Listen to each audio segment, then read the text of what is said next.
Olá, sejam muito bem-vindos a mais um novo podcast de Fio a Fashion.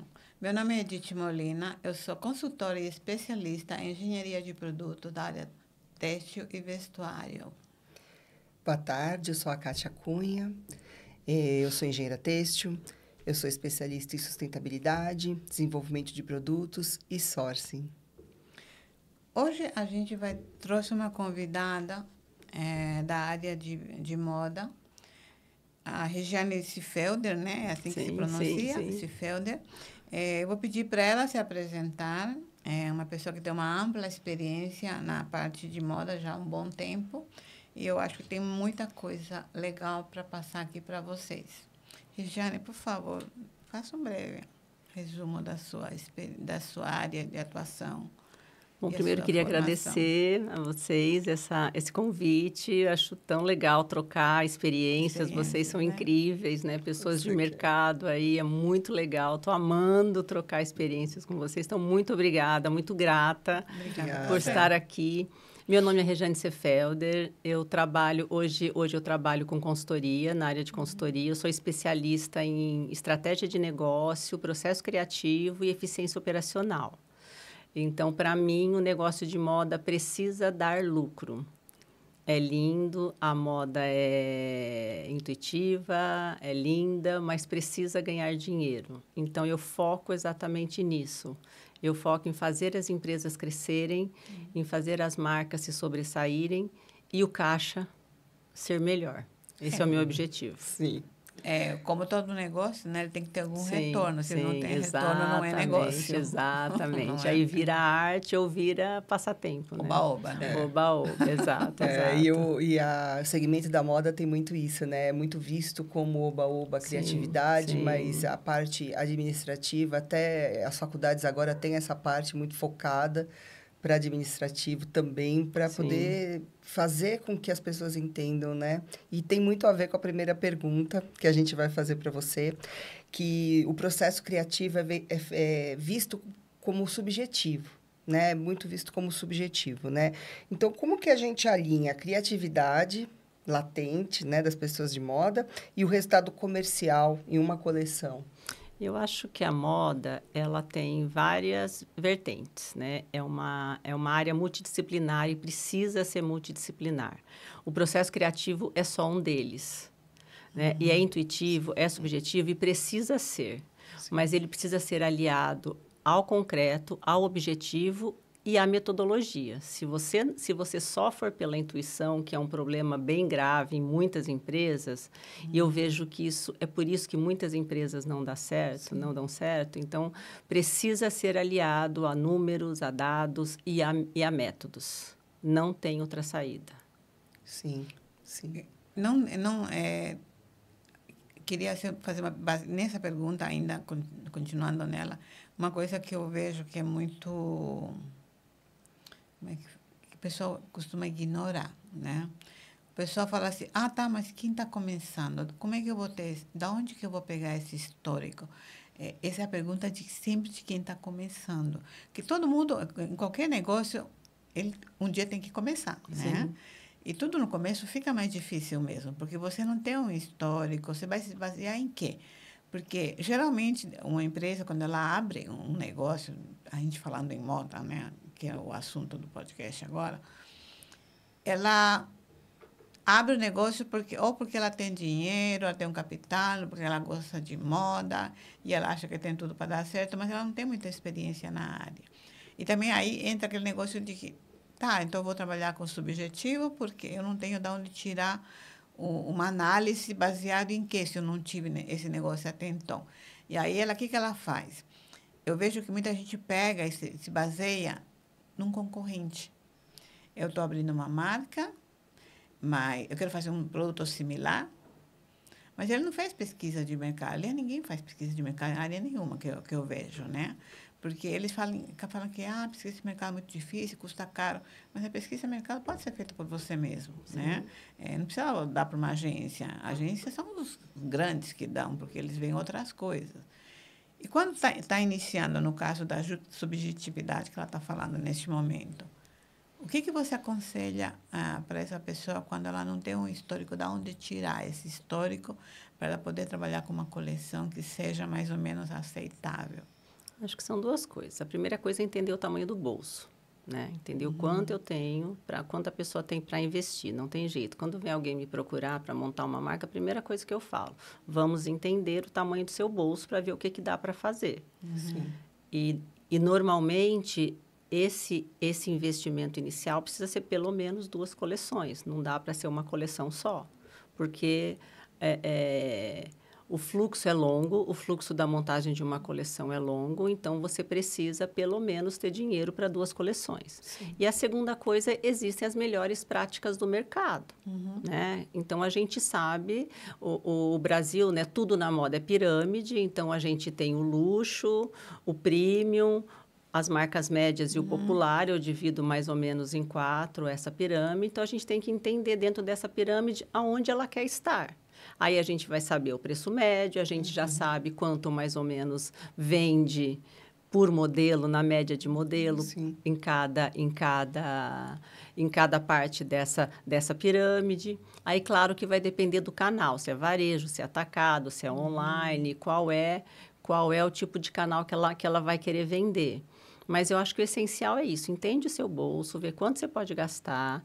Eu oriento um plano de negócio. Primeira coisa, saber quanto vai ser teu custo fixo, quantos são seus custos variáveis, quanto representa esse custo variável no seu negócio, qual vai ser sua possibilidade de margem, sua possibilidade de lucro, para você entender a viabilidade desse negócio. Todo negócio é viável, na minha opinião, seja de moda ou não. E um negócio de moda é viável, dá lucro, dá lucro. É só fazer direito. Tem que fazer direito. Sim.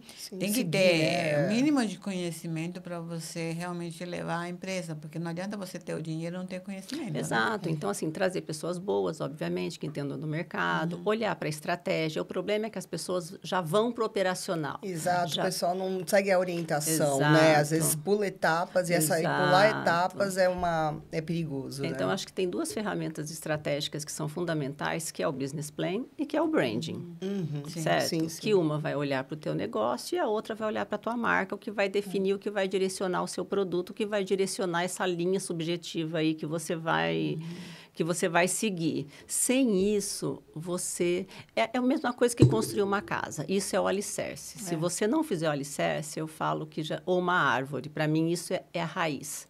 Sim. Se você começa no resto, a tua árvore já está sem raiz, ela já começa bamba. Então, tem que tomar muito cuidado com isso. Isso é verdade. Muito bom. Tá certo. Bom, vamos então para a segunda pergunta que a gente tem para fazer para você sobre... que a gente escuta muito hoje falar sobre a consultoria de moda 360, né?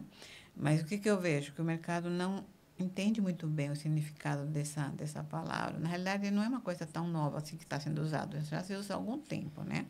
Eu queria que você explicasse para esse pessoal que ainda não sabe bem a definição certa do que é moda 360, o que ela significa no conceito, na prática, né? E quais as áreas da empresa que esse moda 360 ele mais impacta? Em que área, em que setor da empresa? Porque a gente sabe que é o todo, né? Mas existe uma área de maior impacto com essa metodologia ou não?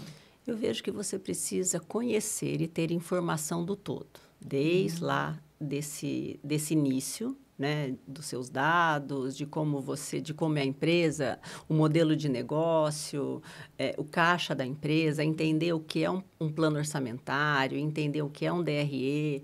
O estilista ele não precisa participar disso, né? Ou o profissional criativo, mas ele precisa saber que existe, saber que isso é importantíssimo para o trabalho dele ir para frente. Então, eu acho que começa esse entendimento do negócio, o que é necessário. Para ver a viabilidade, né? Exato, a viabilidade, que existe uma necessidade de um faturamento, de um lucro, para a empresa poder se pagar. Então, tudo começa aí. Depois vai para o planejamento, depois que vai para... Aí tem toda a área de branding, de marca, dessa parte estratégica da marca, que é fundamental, que ainda no Brasil é muito pouco usado, né? Tem muita banalização do do branding, né? Que as pessoas nem sabem direito o que é a força do brand, o que é essa... Muitas vezes você vê uma marca e eu já vi marcas que eu não entendo o que ela quer falar. Brasil Se ela cheio, vende né? comida, se ela vende roupa, ou se ela vende utensílios. Às vezes você olha, ela não comunica, né? Sim, exato. Aí depois passa pelo produto, pela parte de engenharia, que é uma outra área no Brasil muito pouco explorada e que faz uma falta terrível, vai para a produção, vai para a loja, como isso é vendido, como isso é exposto, VM, até voltar no começo de tudo, que é entender o resultado de tudo isso e recomeçar o ciclo. Isso é o 360. Certo? Que a maioria acha que não precisa conhecer de tudo isso, né? Porque Exato. todos eles falam, quando você pergunta, eles falam, mas não preciso conhecer. Eu falei, não, você não precisa saber fazer. Exato, precisa conhecer. Eu concordo que se você está dentro de uma área dessa engenharia, você tem que ser o melhor possível dentro da área que você está. Mas o conhecimento básico você tem que ter, né? Não precisa saber fazer. É a mesma coisa que eu falo assim, eu sou do pessoal do estilista, da área de estilo, fala assim, eu só sei desenvolver modelo. Eu não entendo nada de modelagem. Tá, você não precisa saber modelar. Mas um conhecimento básico você precisa, porque não adianta você inventar uma coisa mirabolante que não vai poder ser feito numa modelagem e, consequentemente, não vai poder ser produzido costurado. A modelista briga com a piloteira e a modelista também briga com o estilista. Engraçado que a modelista ela está no meio da briga, né? A modelista brigando com a piloteira e a modelista brigando com o estilista. E antigamente o estilista, antigamente que eu falo, é mais de 10 anos, né? O estilista, ele só criava mesmo, né? Hoje um estilista completo, ele entende muito bem de como aquilo vai funcionar na modelagem, como é que vai funcionar num processo de costura. E eles não gostam de ser chamados mais de estilista. Eu sou engenheiro de produto, eles falam. Estilista só faz desenho. Eu falo, tá, mas é que antigamente era conhecido como o desenhista, eles não gostavam de ser chamados de desenhista, queriam ser chamados de estilista, né? E hoje não, eles não querem ser chamados de estilista, querem ser chamados de diretor ou gerente de produto. Eu não sou estilista, porque eu conheço todo o processo. Então, há uma diferenciação entre eles. E, além do mais, eu acho que tem um impacto, né? Por exemplo, eu vim de empresas muito grandes, nacionais, que faziam... quando você cria um produto, que nem eu sempre fui de desenvolvimento, qualidade e tudo mais. E quando você desenvolve um produto, você passa por uma controladoria, né? E tem empresas, cada um chama com um nome, mas para ver a viabilidade econômica. E, às vezes, o que acontece? Você perde um tempo ali criando e tudo mais, e aí, quando vai para a viabilidade econômica, aquilo não acontece. E se acontece 1, 2, 3, 5 vezes, a parte de criação começa a ficar desmotivada.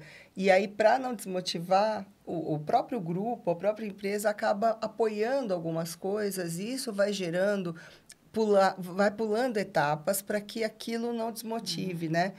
E eu acho que é fundamental, né? Até um curso que eu dou de desenvolvimento de produtos, assim, tem várias etapas que você tem que seguir. Se no desenvolvimento pular, quando lançar, porque tem o comercial também, porque o comercial ele tem que entender o que você está querendo vender, né? E desenvolver e tudo mais. Então, se você pula, né? Você não volta para o começo. Ou não vende, ou a pessoa não tem um entendimento. Eu acho que é fundamental isso. As empresas têm que entender que elas têm que seguir o passo a passo que você, com o seu trabalho, vai colocar ali, né? Você você ensina as empresas cada passo, é isso? Exato. Eu vejo muito a moda como uma engrenagem, né? A engrenagem, ela tem aqueles dentinhos e cada dentinho vai girando um com o outro para fazer a máquina girar. Sim. Então, para mim, a moda é a mesma coisa. Um dentinho desse que rompe causa um estrago danado. Então, tudo que você falou aí acontece por quê? Porque falta planejamento. Certo? Se você planeja bem tua coleção, se a marca sabe em pirâmide, né? O que eu chamo de estrutura de coleção, qual que é a base da pirâmide, quanto que eu vendo dessa base, qual que é o meu preço médio dessa base, certo? Qual o preço do meu tecido para eu conseguir chegar, qual o preço da mão de obra que eu consigo chegar. Então, esse início também é fundamental, o que poucos fazem, tá? A maioria cria o modelo, faz o modelo, prova o modelo, se deu preço, deu, se não deu, não deu, vai caro mesmo e vai ver se vende, entrega para Deus e vê se vende. Por isso que a maioria Certo? fecha, né? Exato. Por isso que a vida útil das empresas é muito curta.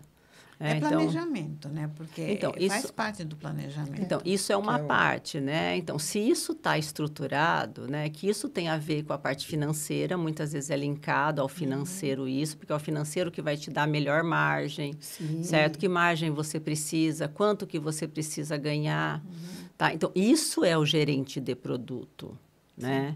Então, o gerente de produto, É ele muito mais precisa complexo. conhecer desse lado estrutural e orçamentário, digamos assim, Sim. para entender a viabilidade econômica do seu produto, saber quanto ele vende, como ele vende, a velocidade que ele vende. Sim. Então, E até tudo... para ele poder ter maior poder de decisão, porque muitas empresas deixam na mão dele para decidir a coleção, não fica só.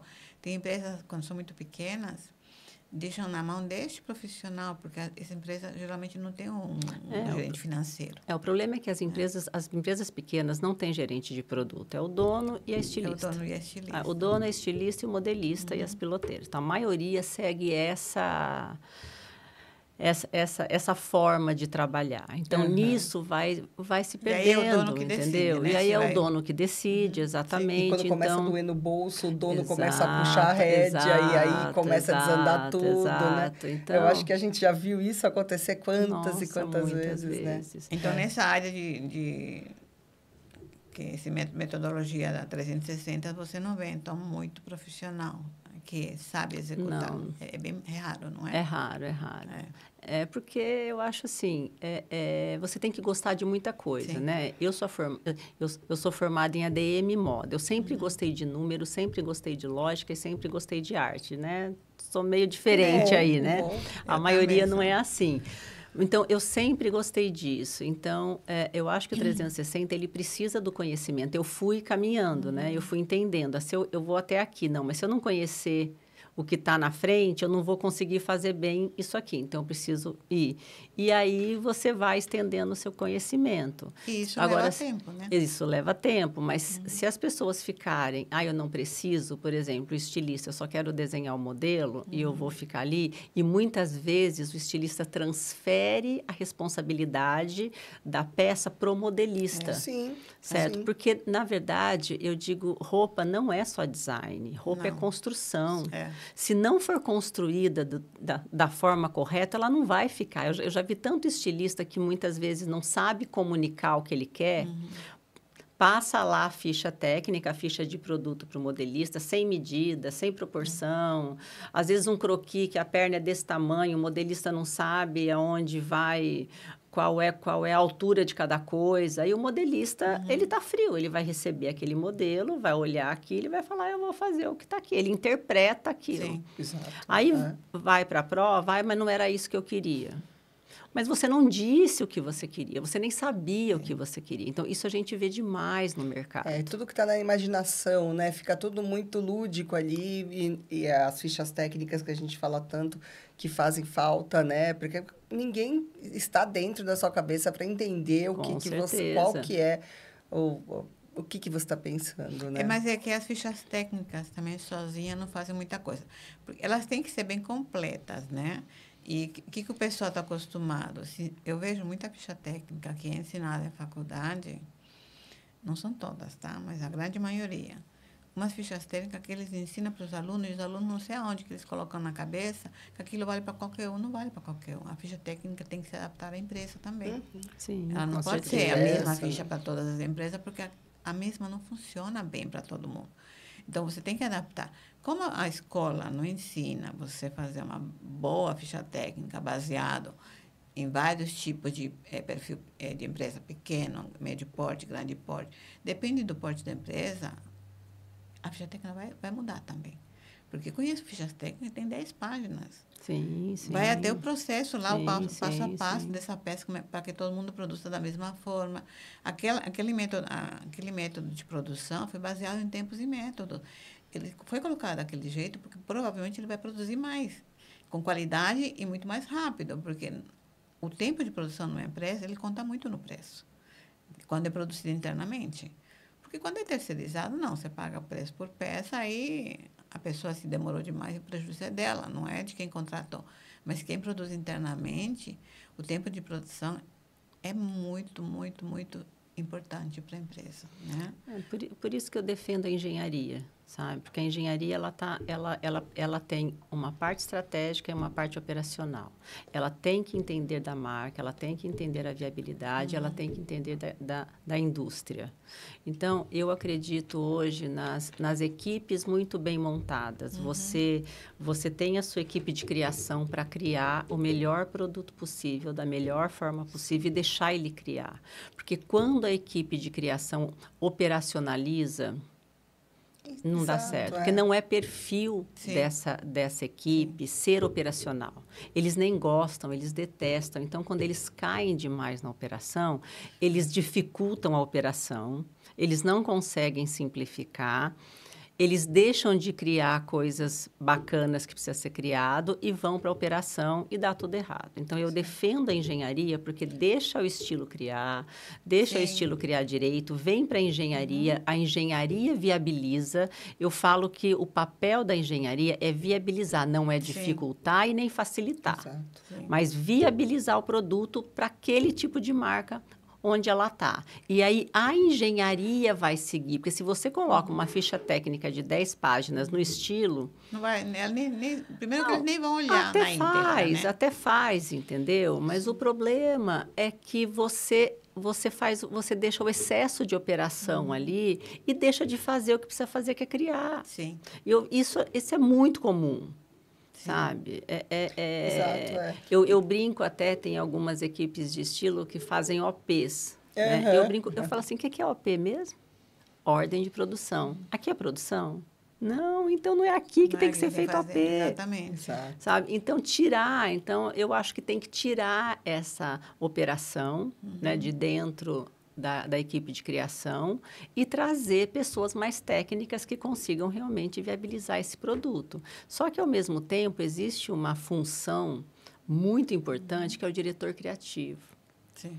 E, no Brasil, a gente não tem essa cultura de direção criativa, certo? Porque não tem. Se pula uma etapa, às vezes, para reduzir custos, né? Exato. Então, o diretor de produção, de produto, ele é caro, ele não ganha muito pouco. E o diretor de produto, o diretor... Perdão. Mas eu falo assim, se o dono da empresa, se é uma empresa pequena, vamos olhar para as empresas pequenas nesse momento. Se é uma empresa pequena e o dono está ali, então vai aprender a ser um diretor criativo. Sabe? Vai aprender. Se ele precisa ser o diretor criativo da marca dele, ele quer que a marca tenha sucesso, então vai buscar conhecimento para ser um diretor criativo para a sua marca. Entenda os papéis, né? Tudo tem papéis. Exato. Qual é o papel dele? Se o papel é ser o diretor criativo e precisa... Porque o diretor criativo, ele precisa juntar tudo isso. Ele precisa juntar o produto, ele precisa juntar o marketing, ele precisa juntar o financeiro, ele precisa entender desse todo. E as que têm, os donos de marcas que têm todo esse conhecimento, são marcas que geralmente dão certo. Com certeza, começam pequeno e crescem bem rápido. Certeza. Porque você deixa as pessoas exercerem, né? O que acontece muito é que, às vezes, o papel de um diretor criativo está no diretor de produto. Esse diretor de produto, ele não tem conhecimento, porque também o diretor criativo não é só um nome, a pessoa tem que ter esse conhecimento amplo de marketing comercial, administrativo, e ele tem um peso muito grande na equipe, em todas as equipes, né? O que acontece, o que eu vejo dentro de algumas empresas bem grandes é que o diretor de produto exerce essa função, mas ele não tem esse conhecimento. Então, ele acaba burocratizando tanto porque o conhecimento ele te liberta, né? Você facilita a vida das pessoas quando você dá soluções que elas te levam para frente. Então, você tem um problema que não vai, chega alguém e te dá uma luz, né? Você fala, puxa, tanto tempo que eu fiquei com esse problema. Então, às vezes, eu vejo empresas que tem essa coisa muito segura, né? Um diretor que segura muito tudo porque ele não tem o conhecimento para ajudar. Então, eu vejo o que você falou, e a Edith faz total sentido, porque é um dos maiores erros de contratação até, né? Sim, sem dúvida. Bom, E a tem terceira uma, agora. tem uma terceira pergunta, que eu acho que agora, né, com a vinda aí desse outro magazine, né, que tá esse burburinho todo, teve até fila, né, para entrar. A concorrência, né, dos fornecedores nacionais, né, com a chegada desses novos players estrangeiros. Qual que é o maior erro estratégico que você vê, né, nas marcas, né, que você observa nas marcas brasileiras com... Porque está todo mundo um pouco com medo, né? Falta de posicionamento, né? Não adianta brigar por preço, né? Então, se as marcas não se posicionarem, se não tiverem um brand extremamente estratégico, vão ser engolidas mesmo, não tem como. Já não cabe mais um por preço no mercado, eu Então, aí acho. você cai no Oceano Vermelho, né? Então, assim, você tem que navegar no Oceano Azul, não adianta. Então, eu acho que é posicionamento e eficiência. Não tenho dúvida disso. Se você não posicionar direito e se a sua empresa não for eficiente, quer dizer, não der lucro, não tiver uma eficiência na sua operação, você conseguir minimamente fechar o teu período com resultado para pagar suas contas e conseguir reinvestir no seu negócio, não faz sentido. Então, as empresas precisam olhar para dentro, né? E isso aí no Brasil está muito lento, esse processo, né? De trazer marcas. O Magazine, não pode falar o nome? Pode, A H&M demorou quantos anos? Nossa, 15 anos. Eu ouço que a H&M vai vir para o Brasil desde 2010. Mas é que eles foram né? espertos. Eles primeiro esperaram ver os outros se iam dar certo ou não. Não, né? mas não foi nem isso. Você sabe que eles não vieram, eles vieram por uma operadora, por uma operadora que opera várias marcas na América Latina. Então, eles não vieram por eles mesmos. Né? Eu já trabalhei em operadora, então, assim, eu sou muito cética, né? Quando alguém fala, porque eu vendo, eu falo, eu preciso ver o DRE. Só vendo o DRE para saber se realmente isso funciona. É o que eu falo. Você me falar o quanto que você vendeu, para mim não serve. Então, se você for olhar essa operação, é uma operação terceirizada, não é uma operação como Zara, que tem... Então, normalmente, esse tipo de operação não tem uma agilidade, somente, e ela opera muitas marcas de luxo, que tem um processo totalmente diferente de um varejo de alto giro, né? Que precisa de reposição rápida, que tem muitas rupturas. Como é que eles vão resolver ruptura? Não fabrica nada aqui, tudo vem de fora. Tudo então, deles, tudo vai até vir onde de eu fora? sei, tudo vai vir de fora. O que mantém os preços baixos deles é isso. Eles produzem tudo na China. E o que a gente vê? A coleção que está sendo lançada aqui no Brasil é a mesma coleção que foi lançada em março lá. Não tem nada simultâneo. Hoje, se você viajar, muita coisa da Zara que você viu lá fora também está aqui. Sim. Na H&M, não. Na H&M é exclusivamente aquilo que foi lançado em março, aquele mix é o que está aqui. Então, quer dizer, a gente já está aí com alguns meses de atraso. Então, como é que eles vão administrar isso? Não, mas eles vieram decididos de que eles vão dar certo. Eles falaram uma coisa é decidir dar certo, né, Edith? Outra coisa é operacionalizar direito para dar certo. Uma que vem para fechar e eles falaram não. Não acho que eles vão fechar, não. Eu acho que eles vão sofrer um pouquinho para entender essa operação. Que nem como quando a Shein tentou operacionalizar aqui, não conseguiu, mas continua ainda. Mas muito pouco, mas diminuiu muito. Não o que eles prometeram, né? Porque eles prometeram, eu achei bastante. Não, eu acho que do que eles fizeram, está 20% só hoje. Acho que ainda estou chutando alto ainda. Dava 40%, mas já tiraram um monte, levaram para fora, porque viram que aqui realmente o produto fica mais caro. Muito mais caro. Né? Fica mais caro porque a mão de obra aqui não tem a agilidade que na China e na Índia tem. Maquinário, o que abaixa o custo lá não é só a mão de obra que ela é um pouco mais barata, porque a mão de obra na China também está subindo. Não está mais aquele preço que era antigamente. Mas o que ajuda a Ásia é a agilidade na produção que eles têm. Os processos. E a produção, ela reduz muito o custo. Entendeu? Com certeza. Aqui não. Aqui temos o problema da mão de obra, né?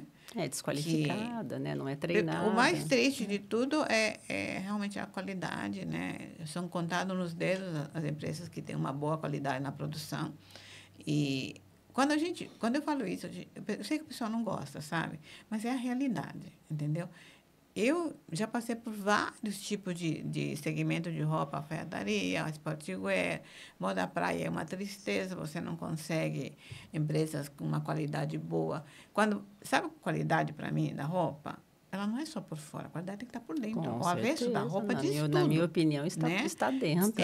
O avesso, fora é só a se consequência. olhar o avesso já tiver ruim, mas aqui é por fora mesmo, entendeu? Então, quando já olho por fora e não está bom, já nem quero olhar por dentro, porque eu já sei que está pior, né?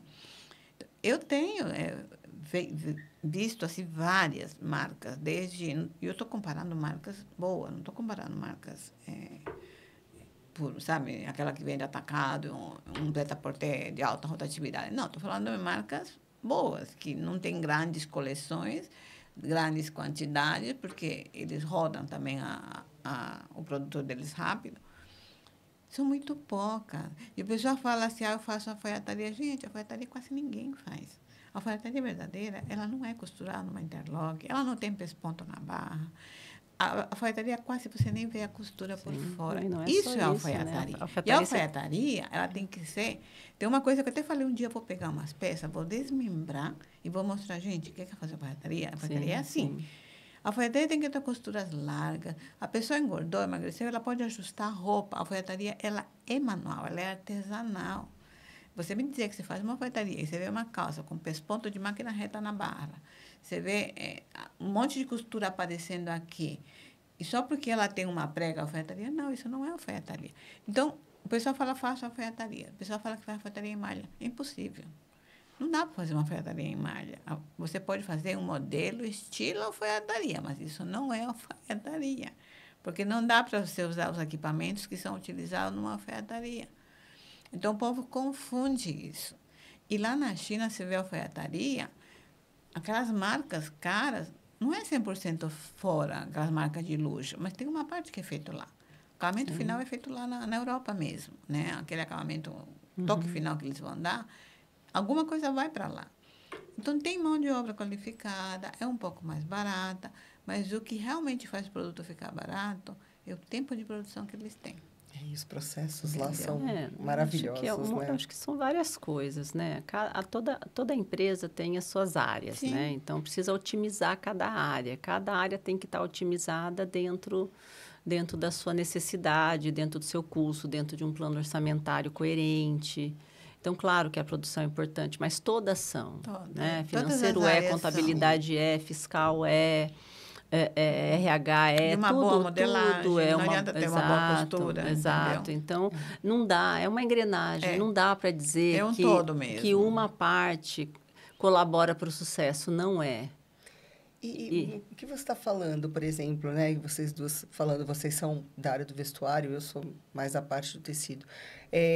Por exemplo, quando você fala de costura e tudo mais, então é mais interessante se ter a mão de obra dentro da empresa para que você crie uma metodologia para a produção e você consegue visualizar melhor as peças e ter uma metodologia de produção?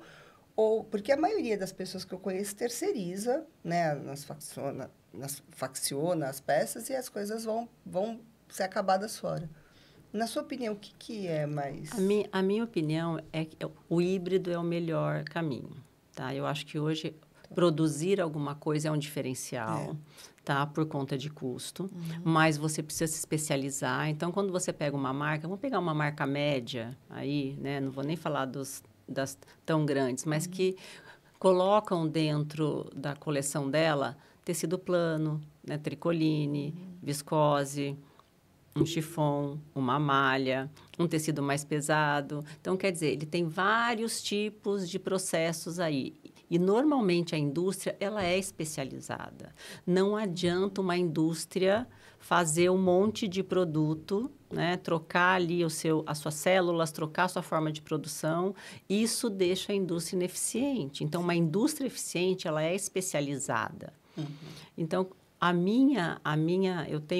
eu tenho uma experiência numa empresa que era 100% interna e depois a gente flexibilizou. E foi um dos pontos estratégicos para a empresa crescer. Porque fazia desde a malha básica até uma alfaiataria, um jeans, e não dá para fazer tudo. Eu brinco que a empresa Pato, né? O pato, ele nada, ele anda, ele voa. Nada mal, anda mal e voa mal. Então, quando você se especializa, você faz muito bem alguma coisa e você pega uma outra pessoa que faz outra. Então, eu acho que hoje ainda um modelo híbrido seria o melhor. Mas tem alguns que preferem, né? Principalmente a parte de desenvolvimento ali do comecinho, ter um ateliêzinho, porque consegue dominar melhor, controlar melhor isso, porque não é fácil, essa questão de modelagem externa, da peça vir, ter que fazer conserto. Então, também tem o time aí, que é muito complicado. Sim. Mas eu acho que o híbrido é o melhor negócio. Eu sempre falo que a parte mais difícil deixa dentro da empresa e só manda a parte mais fácil para fora, porque a parte mais difícil você precisa controlar melhor, né? E aquilo que você não tem mão de obra boa, o ideal é que você contrate esta mão de obra, se você encontrar ela, um funcionário numa alfaiataria. Eu tive moda feminina clássica, que era mais alfaiataria mesmo, né? Eu tive praia, 2 marcas. A moda praia era 100% feita dentro, porque ela não podia sair para fora. A qualidade não era boa, não tem. E eu atendi várias empresas de moda praia que não acham empresas que façam a moda praia muito bem feita. As marcas famosas que eu conheço, a maioria faz a maior parte, quase 70% dentro da empresa. A moda praia é uma área que eu não aconselho a terceirizar. Tem que estar dentro da empresa. O corte é crítico e a costura é crítica. Eu acho que a empresa tem que entender onde ela tem que se especializar. Sim. Essa empresa que eu estou falando, o mais difícil não ficava na empresa, porque culturalmente o que ela fazia bem era a camisaria, não era a alfaiataria. Então, deixamos a camisaria ali, especializou a empresa naquilo, ela fazia o melhor, a indústria era eficiente e o resto a gente conseguiu fornecedores bons. Nós temos fornecedores. E a malha também, né? Você pode terceirizar.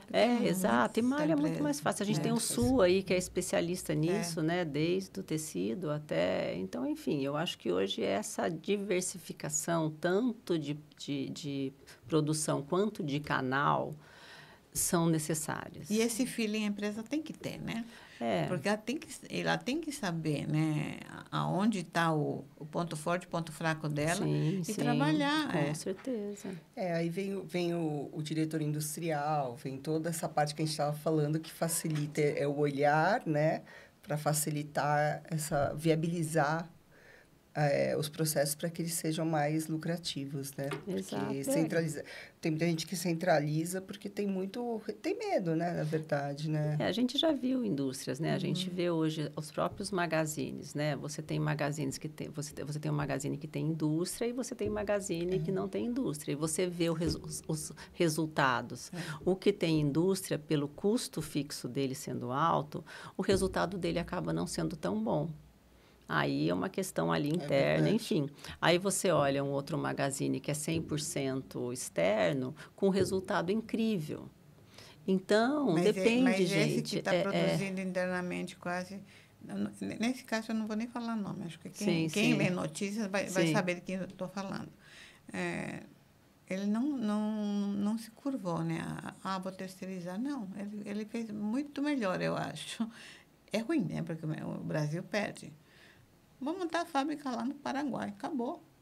O que está indo muitas de novo, né? Já daqui, foram, já fecharam, agora está voltando tudo de novo. Para levar para o Paraguai. Vai tirar o quê? O emprego do brasileiro e dar emprego para os paraguaios. Bom, é a vida. Vamos para a quarta pergunta. É a vida. Temos que... Algumas coisas, infelizmente, a gente tem que aceitar. Não está no nosso controle, né? Não está no nosso controle mesmo. Você já comentou um pouco isso que eu vou perguntar, mas eu acho que talvez você tenha alguma coisa para acrescentar. Como que as empresas de moda, elas podem se diferenciar no mercado cada vez mais saturado, sem necessariamente depender do preço baixo, né? Porque é o que você estava falando. Brigar por preço é mais um no oceano vermelho. Que conselho você dá para essas empresas quando elas querem se diferenciar um pouco, mas elas batem com a questão do preço?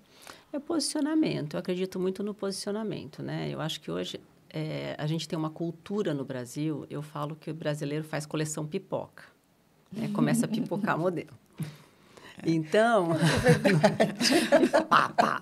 Um monte de modelinho. Você pega lá, você tem um tecido X, pipoca 5 modelinhos aqui. Tem outro pipoca mais 5, pipoca mais 5. E a hora que juntou, você fala, meu Deus, aí o VM, coitado, que tem que fazer das tripas coração para botar aquilo coordenado dentro da loja, né? Então, eu acredito no planejamento, e não só um planejamento numérico, mix sortimento, mas um planejamento de coleção.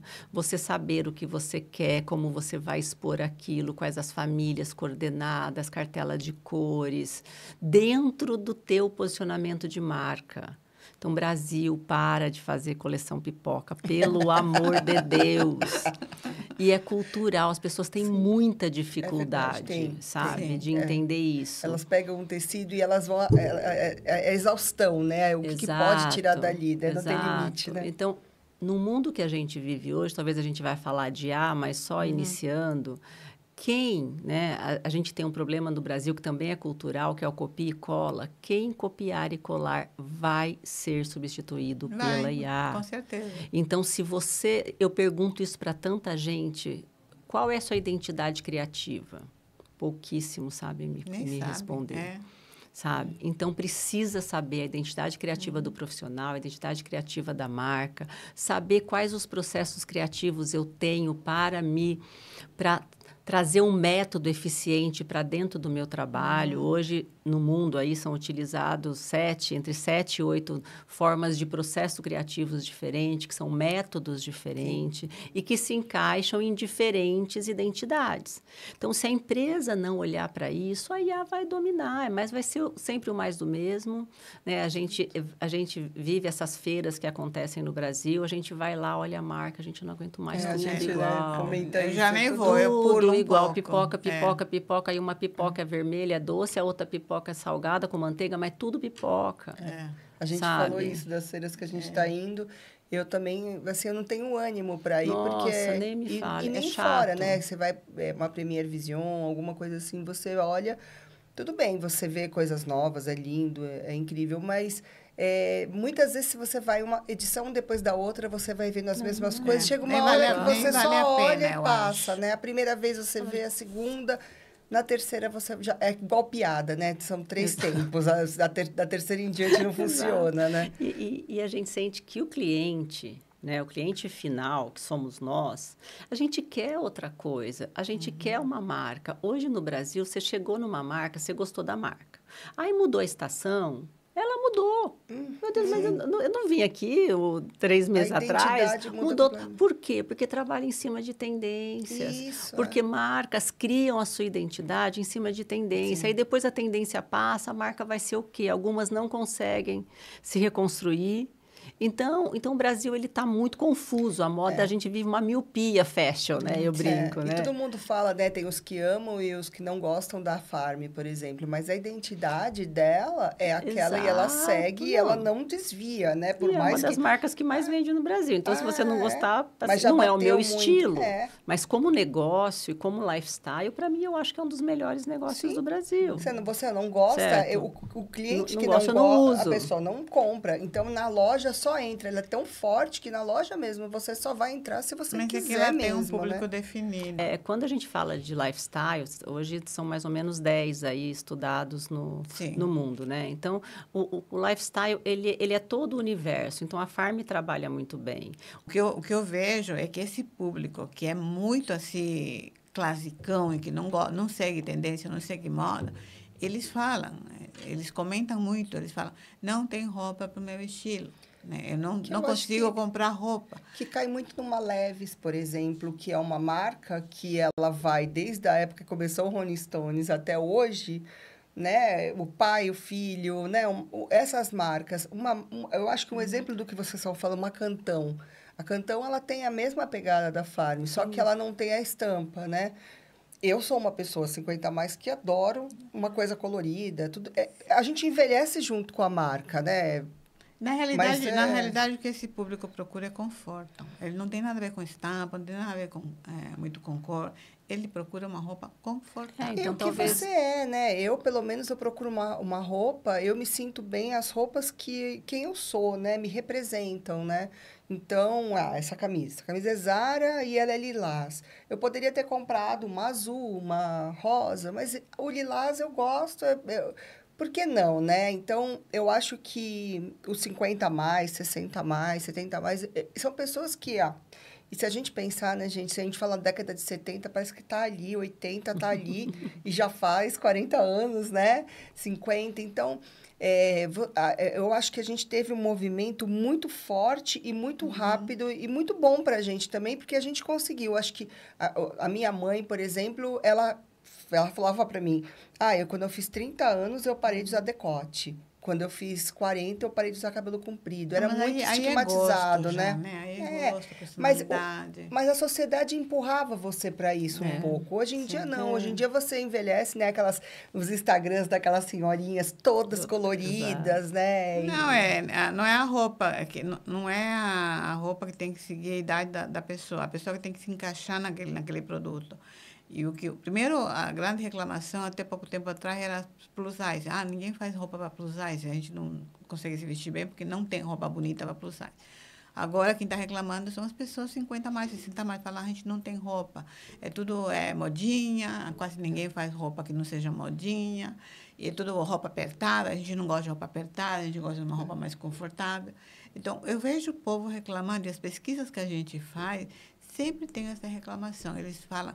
Primeiro era o plus size. Agora, essas pessoas que não se sentem confortáveis usando essas roupas que estão lançando no mercado, com aquela modinha, né? Viu? Olha, eu, assim, pelo menos, digamos, a marca média, né? Talvez o público mais... Talvez a parte mais massificada. Mas, mesmo assim, uma Renner, hoje, ela investe nisso, né? Eu já fiz trabalhos em marcas. Tem uma marca muito boa no Rio Grande do Sul, que é focada em 50 mais, focada no conforto.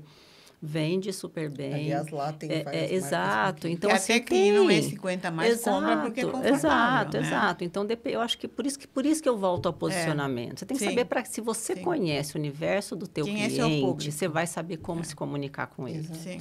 Certo? Então, eu como pessoa física, né? Eu digo assim, eu como pessoa física, como Regiane, eu sou muito fiel ao meu estilo. Eu também, eu trabalho com moda, mas não sigo tendências. Né, eu também não. Então, assim, eu tenho o meu estilo. Depois de uma certa idade, eu entendi o que eu queria ser, o que eu queria comunicar, qual era a minha identidade que eu queria mostrar. E eu sou fiel a essa identidade. Às vezes, eu faço trabalhos em marcas, né? Eu fiz um trabalho recentemente com uma marca que é bem exuberante, assim, as roupas bem justas, né?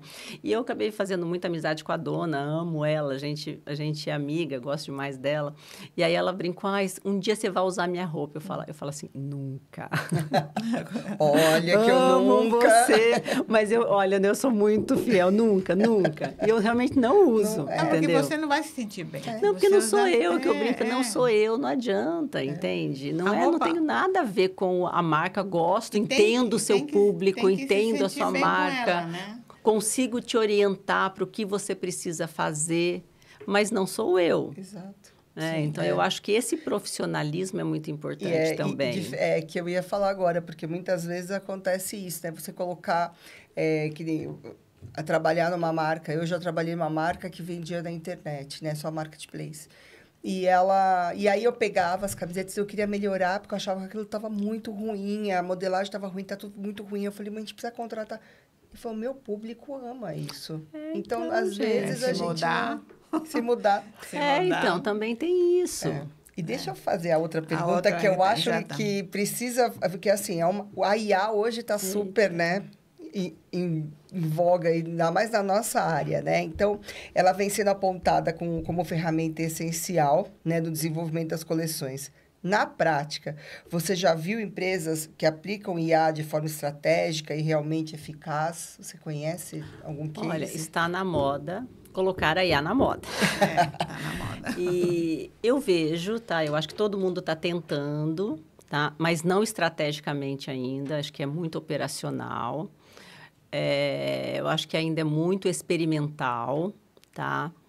Eu particularmente gosto, estudo, mexo, uso, mas com muito cuidado, tá? Porque eu acho que, eu já disse isso aqui, né? Aquela pessoa que copia e cola, a IA vai copiar e colar, não precisa de Não você. precisa de você, Então, você exatamente. precisa olhar para um outro lado.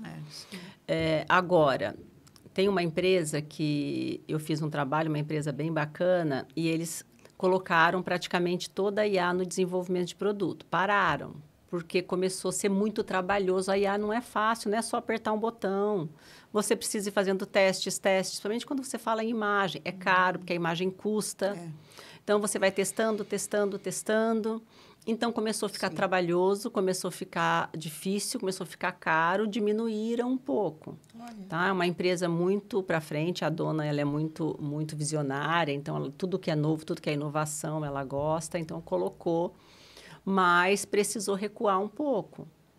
Então, eu acho necessário, acho que precisa olhar para a IA.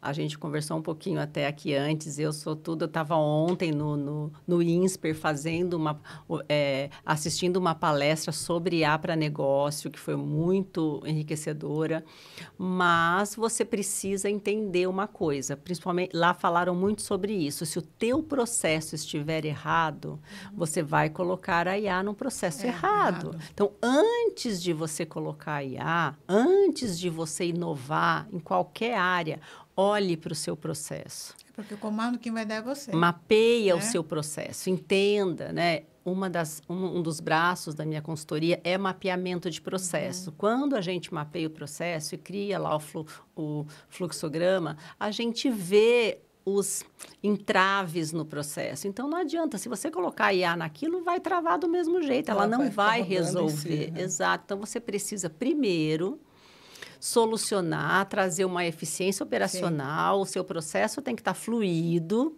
para você saber onde você vai inserir a IA. Está tudo sendo feito muito intuitivo, muito empiricamente, muito subjetivamente. E daqui a pouco passa a moda, passa o hype, né? A IA está hypada, passa o hype e as pessoas vão achar que a IA não é boa. Só que assim, ela veio para ficar, só que também está começando. Né? É uma coisa que está todo mundo gente ainda é muito novo, né? Tudo é muito novo, exato. É muito embrionário ainda. Estão usando mais para brincar.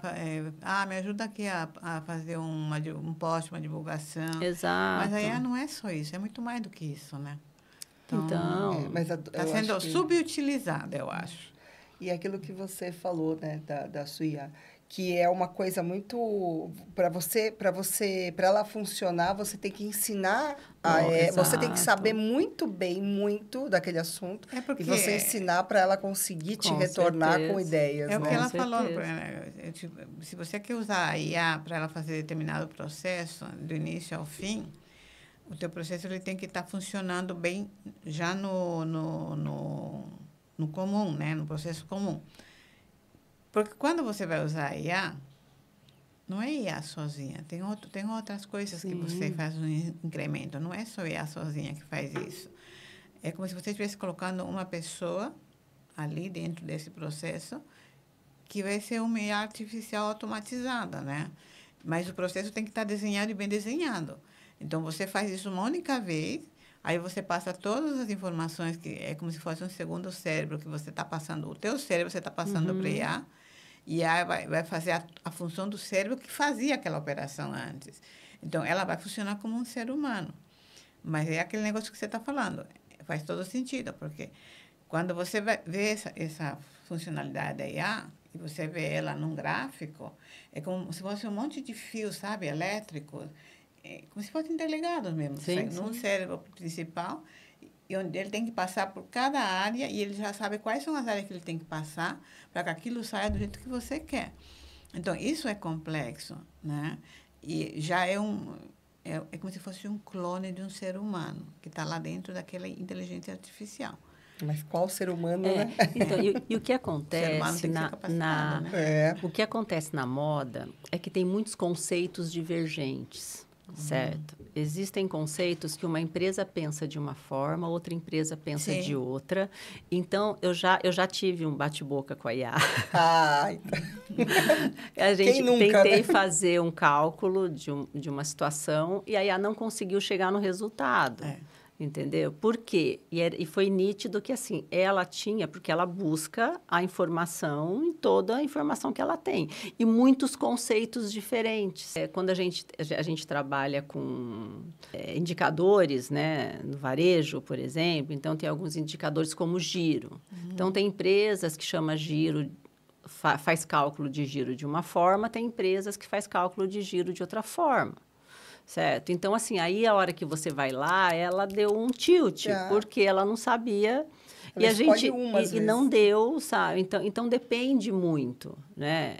Então tem que tomar um certo cuidado, até pela nossa área ser muito conceitual. Aí não é boa em cálculos, não é boa ainda, já falaram isso, que ela não é boa. Exato. Tem uma que eu não estou lembrando o nome, que ela é muito boa para essa área de acho que é o Copilot, não é? Que é o Copilot que já está dentro do SAP, não, por exemplo. Eu tem acho algumas... eu acho que é isso que eu escutei. Eu acho que é o Gemini. Eu acho que é o Copilot, porque acho que o Gemini, acho que não, acho que é o Copilot. Porque, assim, tem alguns sistemas que já estão colocando... O Copilot você usa bem no Excel, você consegue fazer no Excel legal.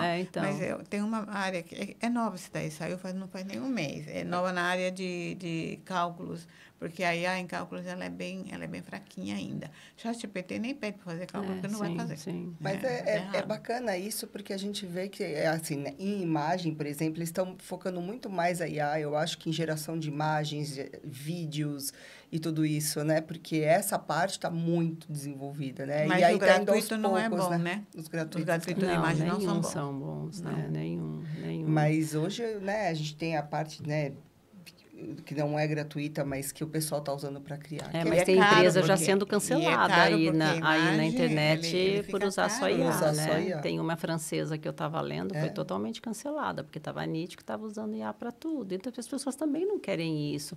Acho que todo excesso é ruim, sabe? Sair do 8 para o 80. Acho que sempre o equilíbrio, encontrar o equilíbrio é fundamental. O desafio é encontrar esse equilíbrio, né? Sim. Bom, o Rafael tem 5 minutos só. Só 5, Rafa. Deixa eu só dar uma olhada qual das duas que eu vou poder fazer, porque não vai dar para fazer as duas, tá? É a última, porque é para quem está entrando na área da moda, acho que é fundamental isso aqui. Que conselho você daria para estudantes de moda que querem atuar de forma mais estratégica e não só criativa? Conhecimento, buscar conhecimento do todo, tá? A moda ela é ampla, não existe só uma área, existem várias áreas. E ter o entendimento dessas áreas, ter o entendimento do impacto que essas áreas causam dentro de uma empresa, porque se for para uma área estratégica, ela vai ter que entender desses impactos, né? Eu falo assim, simplificando, eu falo o seguinte: quem entende de custo e de venda domina o mundo. Sim. Tá? E poucos entendem. Se você sabe quanto custa o seu processo, quanto custa o seu produto, como compõe esse custo e como ele vende, qual é a dinâmica de venda, é o segredo. Essa é a forma. E é uma área que o pessoal corre, né? Entre um e outro, tem muita coisa aí, tem muito jogo nesse meio tempo. Então, mas vá buscar conhecimento. Acho que hoje nós vivemos na era do conhecimento, né? Tantas coisas, tantas pessoas. Ficou extremamente desburocratizado o conhecimento. Não está só nas universidades, está nas pessoas, estão nos cursos que existem aí. Então, é muito importante nunca parar. E ele não vai achar isso só numa faculdade de moda. Ele vai ter que complementar esses estudos, né? Com certeza. Porque eu me lembro que eu dava aula numa faculdade, na graduação e na pós, né? Isso que é a área de gerenciamento de produto. E tinha essa parte de preço de custo, preço de venda, comercialização, viabilidade financeira, tinha todo esse negócio na minha matéria. Quando chegava, e nessa faculdade, era uma faculdade muito cara, né? O pessoal era bem rico, né? Então, a maioria já tinha alguma coisa, já tinha uma marca, tudo mais. E quando eu comecei a dar essa matéria, eles descobriram como é que se fazia o preço de custo, o negócio, o que entrava naquele preço de custo, tudo mais, e o preço de venda, quanto que ele... Todos, sem exceção, descobriram que estavam perdendo dinheiro. Então, eu falava, mas como você está perdendo dinheiro? Aí eles falavam, gente, para, não quero saber mais disso, não, porque não quero saber que eu estou perdendo dinheiro. Eu já sei que eu não achava que eu estava perdendo dinheiro, só que eu não vi o dinheiro, sabe, crescer, né? E sempre pondo. Eu falei, mas se você está pondo, com certeza você está tendo prejuízo. Não precisa nem fazer conta, né? Eu falei assim, mas eu não sabia por que estava tendo prejuízo. E eles não queriam falar, eles brincavam, né? Falaram, não quero mais, não fala mais nada, porque eu já vou até sair, estou triste, eu vou ter que fechar a empresa. Meu Deus. E eu falo, gente, mas você tem que saber, né? Tem que saber. Isso é muito comum. E eles aprenderam a fazer isso, né? Falaram assim, olha, aprendi a fazer, eu não sou boa em cálculo, mas já vi que vou ter que botar alguém para fazer isso porque eu não gosto de matemática. Então, eu vou ter que mandar. Mas o que você está falando agora, por exemplo, realmente, um profissional completo nunca vai existir, porque os estudos nunca vão parar. Sim. Né? Mas as pessoas acham que fazendo uma faculdade de moda é suficiente para você trabalhar na moda. E não é. Não mesmo. Porque não é lá na faculdade de moda que você vai aprender o forte da parte de estratégia. Né? Porque isso se vê muito em administração, em faculdade de gestão de negócios. Né? A faculdade de moda vai te dar uma pincelada. Ela não vai te dar o conhecimento aprofundado para você. Sim. Então, ele vai ter que estudar. Sim, muito. E estudar bastante, né? Muito. Porque você até agora continua estudando. Com certeza. E nunca vou parar. Não dá para parar. Nem quero. E o que eu gosto, na verdade, né? Eu particularmente gosto. Não quero parar, não. É isso, né? Eu acho que correr atrás, né? E não achar que fez uma faculdade de moda e está com a vida resolvida, né? A vida feita, né? Que não precisa de mais nada. Não precisa, eu acho assim, as pessoas, elas não querem saber fazer tudo. Tá, não precisa saber fazer tudo, mas precisa conhecer, não é? Com certeza. Porque assim, você mais ou menos tem uma ideia de onde pode sair errado, se você não tem um mínimo de conhecimento. Sim. E isso faz toda a diferença, né? Não estou querendo desanimar ninguém, não, porque assim, moda é gostoso. Se não fosse, eu não estava há 35 anos, nem você, nem ela, que está há muito tempo, né? Só precisa de perseverança mesmo, Exato. né? É desafiador, né? É bom para quem gosta de desafio e precisa seguir em frente, não tem jeito. Com certeza. Regiane, tem alguma coisa que você gostaria de deixar assim, para o pessoal, de conselho, alguma coisa? Eu acho que é isso mesmo, sabe? Acho que a gente vive um outro momento da moda, né? Não só no Brasil, vivemos outro momento da moda no mundo. A gente está vendo grandes movimentos aí de marcas, né? De grandes grifes, de grandes grupos, porque o mercado recuou um pouco, né? Inclusive o mercado de luxo, mas é geral, não é só o luxo. É que o luxo ele expandiu muito na pandemia.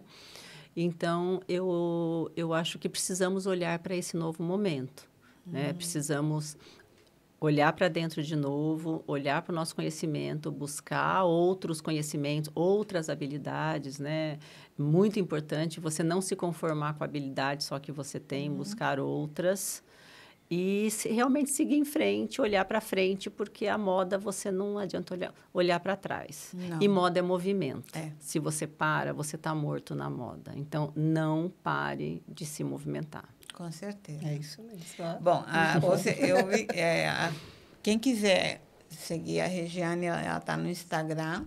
Eu vou deixar os sites do LinkedIn, né? Obrigada. Do Instagram, lá na descrição do vídeo. E quem quiser, segue ela, porque ela tem conteúdos bem legais no Instagram. Eu acho legal vocês começarem a seguir ela. Vocês vão ver bastante coisa e, se precisarem do serviço dela também, vai estar lá os contatos dela. Eu te agradeço muito. Um bate-papo assim é curto, né? Mas foi muito legal, assim. É legal a gente, né, mostrar a experiência das pessoas para as pessoas que estão na moda e querem aprender um pouquinho mais. Então, eu te agradeço muito por você ter vindo aqui. Eu que agradeço. Obrigada, Kátia. Obrigada, pessoal. Até mais.